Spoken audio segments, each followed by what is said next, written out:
انمول خزانے کا کیا فائدہ ہے؟ فرمایا جو بندہ اسے پڑھے گا، حدیث سناتا ہوں ذرا غور سے، جو انمول خزانہ نمبر 1 کے فضائل بتا رہا ہوں، جو اس کو ہر فرض نماز کے بعد پڑھے گا، اللہ پاک اس دن اس کو 70 بار نگاہ رحمت سے دیکھے۔ کتنی بار؟ کتنی بار؟ کہ ہے کسی کی جیب میں انمول خزانہ؟ 70 بار ہے کسی کی جیب میں، 70 بار نگاہ رحمت سے دیکھیں گے۔ کتنی دفعہ؟ 70 بار۔ یہ میں اس کے فائدے لکھے بتا رہا ہوں آپ کو۔ 70 بار اللہ پاک اس کو نگاہ رحمت سے دیکھیں گے، 70 بار۔ اور دوسرا فائدہ سنیں، دوسرا فائدہ یہ ہے، دوسرا فائدہ کہ وہ جس حالت میں مرے گا، جیسی بھی حالت مرے گا، خاتمہ ایمان تو ہوگا اور اللہ کی بارگاہ میں شہادت ہوگی۔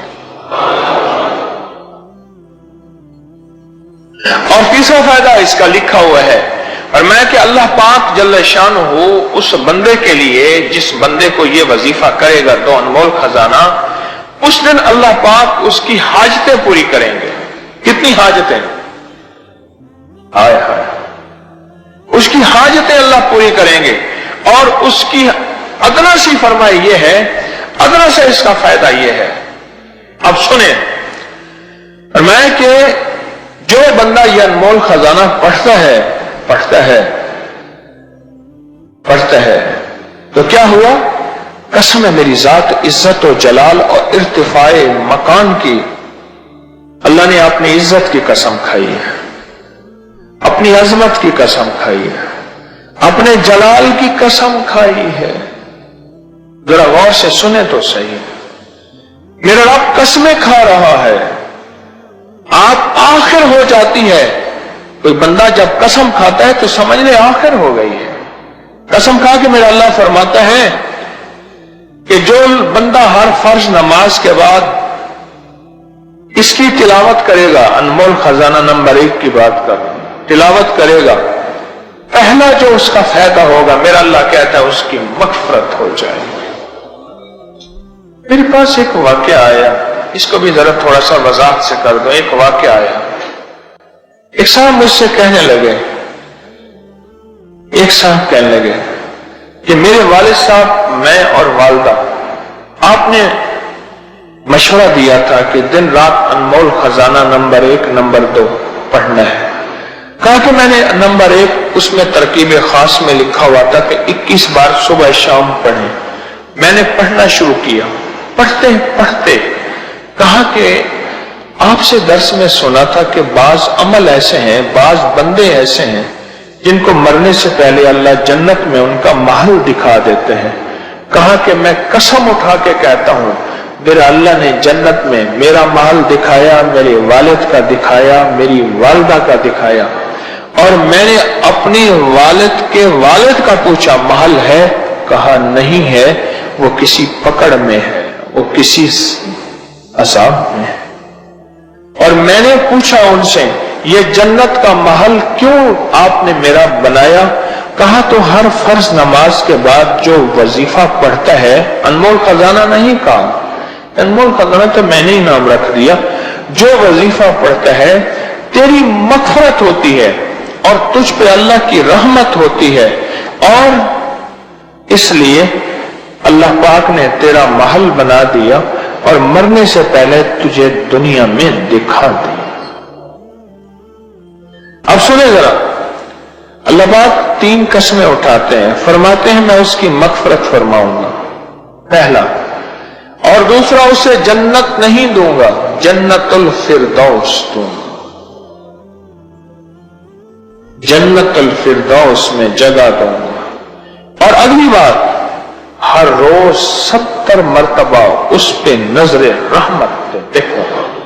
کتنی مرتبہ؟ میں قبرستان میں کھڑا تھا تو ایک نعت خان ایک نعت کہہ رہا تھا، اور اس نے ایک لفظ کہا جو مجھے یہاں جا کے لگا، وہ میں آپ کو پورے تو مجھے پتہ نہیں اس نے کیا کہا، ایک لفظ اس نے کہا، اور کیا کہا؟ ایک قطرہ جو بخشے مینوں کم بن جاندہ ہی میرا۔ مولا اگر آپ مجھے ایک قطرہ بخش دیں تو میرے تو سارے کام بن جائیں۔ آپ تو میرا کریم آقا 70 مرتبہ نگاہ رحمت سے فرماتے ہیں ہم پہ تو ایک مرتبہ بھی نگاہ رحمت ہو جائے تو ہمارے کام بن جائے، ایک مرتبہ۔ اور میرا رب ایک مرتبہ ساری دنیا کے اربوں کھربوں لوگ اور ساری انسانیت کے کھربوں مخلوق ایک رحمت سے دیکھے، سب کو اس کی من چاہی بھی دے، سب کو اس کی مرادیں بھی دے، سب کو اسی وقت کھلا بھی دے، پلا بھی دے، سلا بھی دے، بٹھا بھی دے، اور ساری چاہتیں ساری چیزیں پوری ہو جائیں۔ کس پہ؟ کس پہ؟ ایک رحمت پہ، اور جس پہ ہر نماز کے بعد وہ کریم 70 رحمتیں بھیجتا ہوگا۔ سن لو اللہ والو، فرمائے جنت عبادت سے نہیں ملے گی، عبادت شرط ہے، پر ملے گی رحمت سے۔ اور آپ تو انمول خزانہ ہر فرض نماز کے بعد پڑھ کے 70 بار اللہ کی رحمت میں آ رہے ہیں۔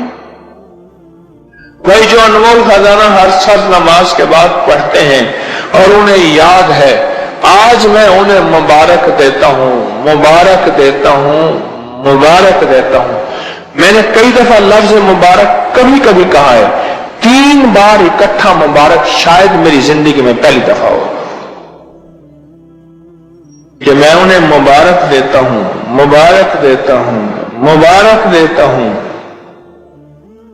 جن کو ہر نماز کے بعد پڑھنے پہ 70 بار میرا رب نظر رحمت سے دیکھے، نظر رحمت سے دیکھے، 70 بار نظر رحمت سے دیکھے، پڑھنے پہ 70 بار نظر رحمت سے دیکھے، وہ بہت بڑی مبارکباد کے مستحق ہیں، بہت بڑی مبارکباد کے مستحق۔ آگے سنیں ذرا غور سے، توجہ سے، اور میرا مشورہ ہے اس کو جلدی جلدی یاد کر لیں۔ پہلا فائدہ کیا ہے؟ اللہ اس کی مغفرت فرمائیں گے۔ دوسرا فائدہ جنت الفردوس عطا فرمائیں گے۔ تیسرا فائدہ جس وقت پڑھے گا اس وقت اللہ پاک اس پہ 70 بار نگاہ مغفرت فرمائیں گے، نگاہ رحمت فرمائیں گے، نگاہ رحمت، نگاہ رحمت فرمائیں گے۔ یہ حدیث میں حدیث عرض کر رہا ہوں، صحیح حدیث ہے، یہ وہ پڑھ کے سنا رہا ہوں۔ اور چوتھا فائدہ سنیں، چوتھا فائدہ اس کی 70 حاجتیں پوری ہوں گی۔ کتنی حاجتیں؟ 70 حاجتیں پوری ہوں گی۔ اور حدیث کے الفاظ ہیں، ادنا حاجت کا درجہ یہ ہے کہ ہم اس کو معاف کر دیں۔ اب بولو کتنے فائدے ہو گئے؟ 4 فائدے ہو گئے۔ چوتھا فائدہ یہ ہے کہ اس کی 70 حاجتیں پوری کروں گا۔ اور 5واں فائدہ سنیں، 5واں فائدہ یہ ہے اس کو دشمنوں پر میں غلبہ عطا کروں گا۔ تفسیر روح المعانی، حوالہ جلد نمبر 3 صفحہ نمبر 106، اور معارف القرآن میں بھی اس کا حوالہ موجود ہے۔ شیخ محمد شفیع رحمت اللہ علیہ نے لکھا ہے۔ دشمنوں پر غلبہ، وہ دشمن جادو، وہ دشمن جنات، وہ دشمن حاسد، وہ دشمن نفس، وہ دشمن شیطان، وہ دشمن کوئی بھی ہے، میں دشمنوں پر اس کو غلبہ دوں گا۔ اور اس میں ایک اور چیز ہے، انمول خزانے میں ایک اور چیز ہے، وہ ہے سورۃ توبہ کی آخری 2 آیات۔ اس کے بارے میں ایک چھوٹا سا بتاتا ہوں۔ ایک درویش تھے، ان کے پاس شیخ شبلی تشریف لائے، پڑھا رہے تھے، لوگوں کو روح کی دنیا دے رہے تھے۔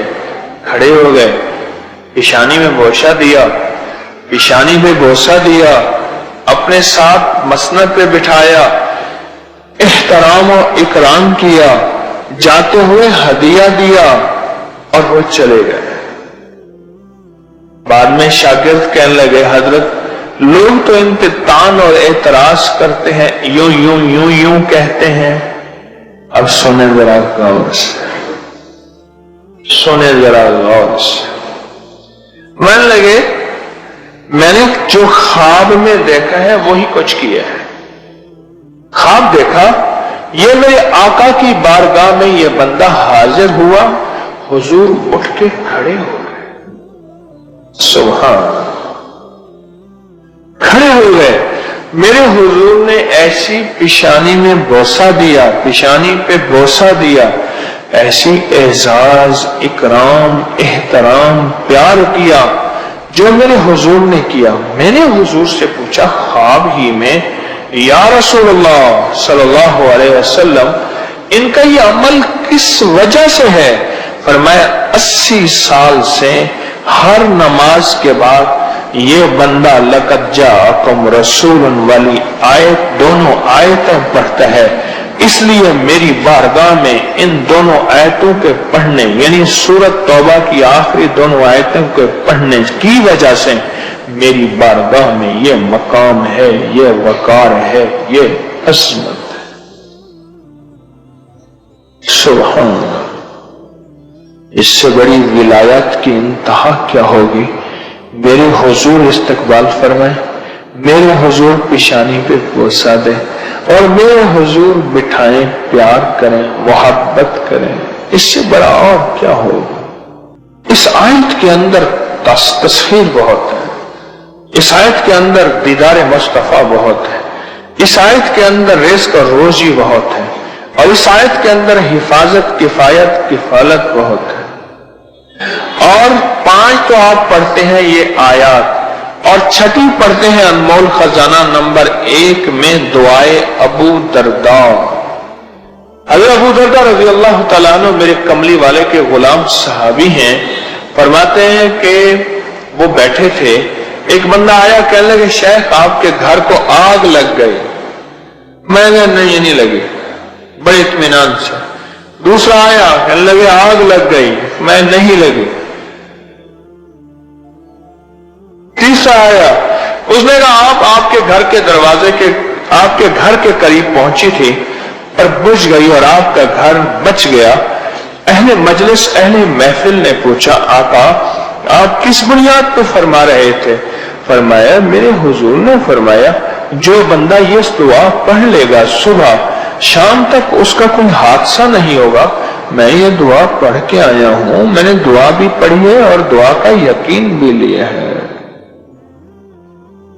ایک صاحب مجھ سے کہنے لگے میری گاڑیوں کا ایکسیڈنٹ بہت ہوتا ہے اور مجھے چوٹیں بہت لگتی ہیں اور میرے کھانے میں سے بال بہت نکلتے ہیں۔ میں نے کہا یہ دعا پڑھ، اللہم انت ربی لا الہ الا، یہ ابو درداء کی دعا ہے رضی اللہ عنہ۔ اس نے پڑھا، اس کے مسئلے حل ہو گئے۔ چلو اس میں ایک اور آیت ہے انمول خزانے کی بات، شہد اللہ انہ لا الہ، یہ آیت ہے، اس کی ایک فضیلت بتاتا ہوں، بڑے کمالات ہیں اس آیت مبارکہ کے۔ 2 بندے جا رہے تھے سفر میں جا رہے تھے، رات کو جنگل پڑ گیا تو کسی محفوظ جگہ پہ جنگل میں اپنا قیام کا ارادہ کیا کہ رات یہیں سو جائیں کسی محفوظ جگہ پہ۔ آدھی رات میں آنکھ کھلی اور کانوں نے سنا 2 بندے آپس میں باتیں کر رہے ہیں پر نظر نہیں آ رہے ہیں۔ ایک کہنے لگا اس کو چھیڑے، اس کو تنگ کریں، پریشان کریں۔ دوسرا کہنے لگا پردیسی مسافر ہے، پردیسی مسافر، اس کو کیوں چھیڑیں گے؟ یہ بندہ سو رہا تھا اور وہ سن رہا ہے، اس کو کیوں چھیڑیں گے؟ اور دوسرا کوئی شیطان مزاج کا تھا، اس کے مزاج میں شیطانیت تھی، یوسوس فی من الجنۃ والناس، کوئی ایسا تھا، خرناس تھا۔ اس نے پھر کہا، اب یہ سن رہا اور وہ سزا دینے پہ تلا ہوا ہے، سزا دینے پہ تلا ہوا ہے۔ آخر کہتے ہیں میں نے سوتے سوتے مجھے کسی نے بتایا تھا، درویش نے، جو بندہ یہ آیت پڑھ لے گا کسی کا وار نہیں چلے گا۔ کیا نہیں چلے گا؟